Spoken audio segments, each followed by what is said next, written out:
મિત્રો, આપ જોઈ રહ્યા છો તહેલકા ન્યૂઝ। મોંઘા દાટ ખાદ્ય તેલ સામે આદિવાસીઓ માટે આશીર્વાદરૂપ છે મવડાનું તેલ। ઝઘડિયા પંથકના આદિવાસીઓ મવડાના ફળડોળીમાંથી બનતું તેલ વાપરી રહ્યા છે। આદિવાસીઓ માટે આશીર્વાદરૂપ મવડાના ઝાડ ઉપર લાગતા ફળડોળીમાંથી મળતું આરોગ્યવર્ધક તેલ ખાવામાં આદિવાસીઓ વાપરે છે। હાલ આદિવાસીઓ ડોળીમાંથી તેલ કાઢવા ઝઘડિયા તાલુકાના ઉમરલા ખાતે તેલ કાઢનારની ત્યાં લાઈન લગાવી રહ્યા છે। મોંઘી દાટ શેંગ તેલની અવેજીમાં ડોળીનું તેલ આદિવાસીઓને સાવ મફતમાં સસ્તું પડે છે। સાવ મફતમાં પડતું આરોગ્યવર્ધક તેલ આદિવાસીઓ ઘર ઘરમાં આખું વર્ષ માટે ભરી રાખે છે। માલિશ માટે અને ખાવામાં વપરાતું તેલ આદિવાસીઓનું ટોનિક ગણાય છે। સામાન્ય રીતે ગુજરાતીઓ ખાદ્ય તેલ તરીકે સિંગ તેલ, કપાસિયાનું તેલ કે સૂર્યમુખી કે રાયડા કે સરસવનું તેલ વાપરતા હોય છે, પણ આદિવાસીઓ ડોળીનું તેલ વાપરે છે। આદિવાસીઓ માટે સસ્તું અને આરોગ્યવર્ધક ડોળીનું તેલ કઈ રીતે વાપરે છે? ઝઘડિયા પંથકમાં પુષ્કળ મવડાના ઝાડ આવેલ છે, તેના ઉપર ડોળી નામનું ફળ લાગે છે। આ ફળ પાકે ત્યારે નીચે જમીન પર પડી જાય છે અને આદિવાસીઓ આ ડોળીને વીણીને તેને ફોડીને સૂકવીને કોથળા થેલા ભરી લે છે અને હાલ ડોળીમાંથી તેલ પીલવાની સિઝન શરૂ થઈ છે। હાલ આદિવાસીઓ કોથળામાં ડોળી ભરીને તેલ પીલવાની ઘંટીએ મોટી સંખ્યામાં ઉમટી પડ્યા છે ને સાથે તેલનો ખાલી ડબ્બો લઈને આવે છે અને પછી એ ડબ્બામાં ડોળીનું તેલ ભરીને લઈ જાય છે। આખા વર્ષ માટે ડોળીનું તેલ ભરી રાખે છે અને ખાદ્ય તેલ તરીકે આખું વર્ષ આદિવાસીઓ ડોળી જ વાપરે છે।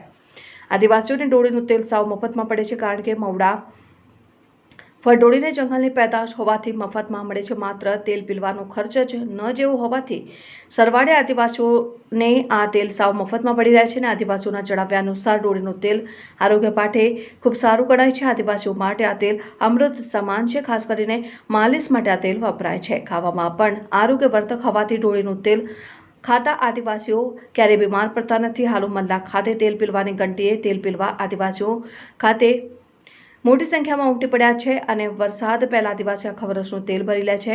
તેલ ખાતી વખતે કડવાશ કે કોઈ વાસ ન મારે તે માટે ગૃહિણીઓ ચૂલા ઉપર તેલને ગરમ કરે છે અને પછી થોડી લસણની કળીઓ નાખે છે અને તેને કકડાવી લે છે। ત્યારબાદ તેનો ખાવામાં ઉપયોગ કરાય છે। આ ખાદ્ય તેલ આરોગ્ય માટે ખૂબ સારું ગણાય છે।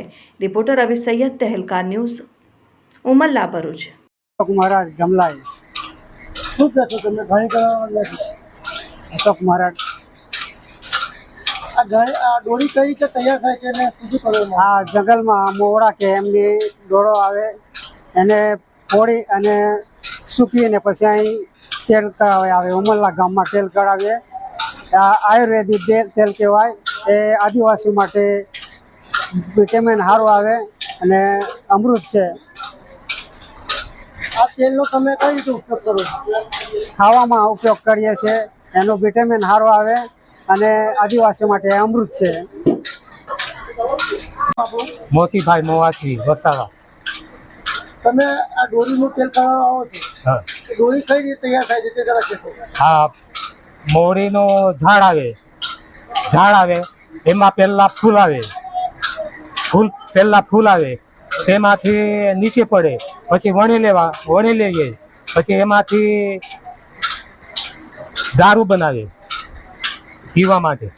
પછી એમાંથી ફૂલમાંથી ફળ આવે, ફળમાંથી દોરી લાગે, દોરીથી પાકી પછી નીચે પડે, પછી વણીને અમે ફોડી અને પછી સૂકવીએ છીએ।